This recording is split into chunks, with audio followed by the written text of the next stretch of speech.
Should government ban discrimination based on sex or race? Now, this is obviously a very controversial issue.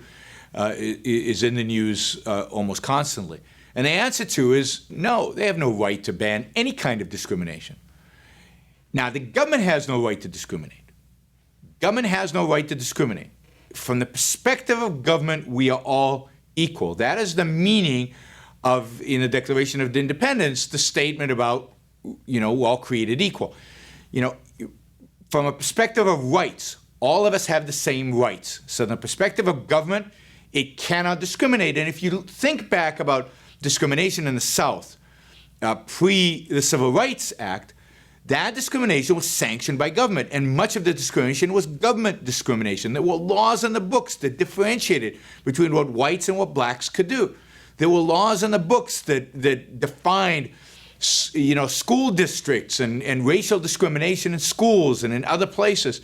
Bus service was a municipal service. It was a government-run entity. A government-run entity cannot discriminate. The idea of blacks in the back of the bus on a government bus is wrong, and that should be eliminated. It should have been eliminated way before '68. It's a disgrace and a black mark in this country that it existed that long. However, individuals have every right to discriminate. You discriminate every day. You decide who to choose to invite to your home or not to invite you home. Do I have the right to come into your home whether you know me or you don't know me and have dinner at your house?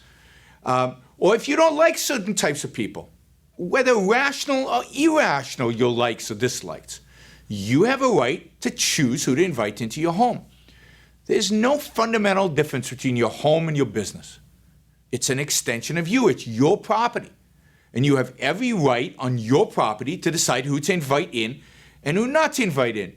Now, since this is a controversial issue, let me make it personal, right? I was born Jewish.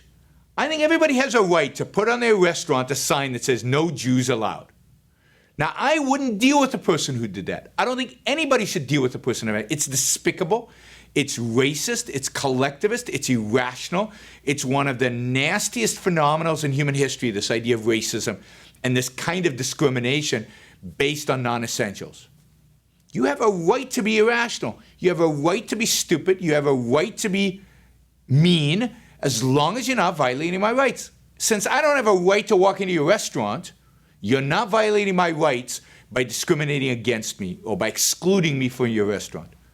So people should have a right to discriminate in their private lives, and that includes in their businesses. Businesses are private. This whole idea that a restaurant is public property or public space is ludicrous.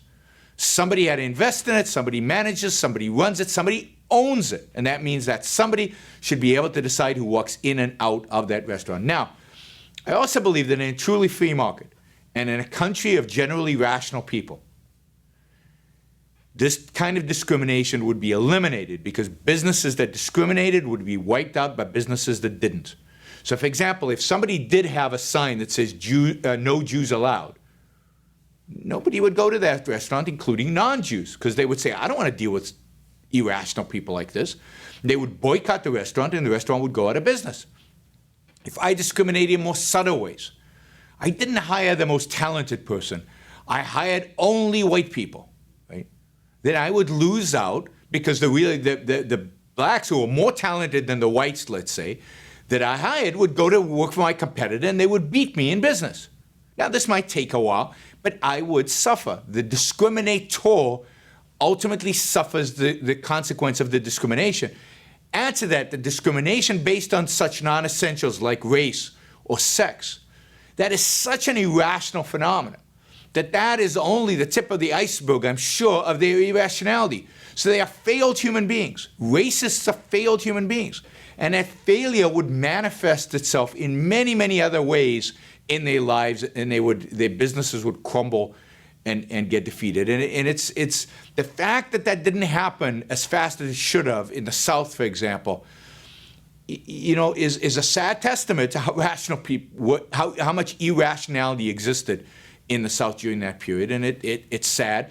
But I don't think it would have been sustainable, even in the South, if not for government sanction and government sponsorship.